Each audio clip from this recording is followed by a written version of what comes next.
चाहता हूं कि हमारे मिलिंद देवरा जी जो यहाँ पर हैं, इनसे क्षमा अफरोजी करा ली जाए आज के मुशायरे की, और ये क्षमा अफरोजी कर लें, फिर मुशायरा कंटिन्यू होता रहेगा।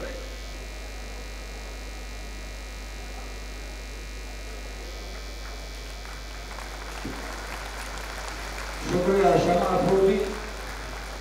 क्षमा अफरोजी का काम अपने इख्तिताम पे पहुंच रहा है दोस्तों।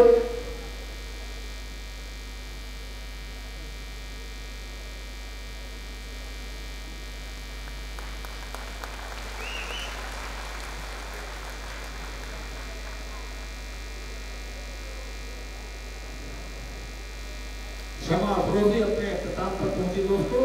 अब बगैर किसी ताखीर के मुशायरे का प्रोग्राम शुरू होगा और हिंदुस्तान के मायनात शायर और शायरा हमारे स्टेज पर मौजूद हैं।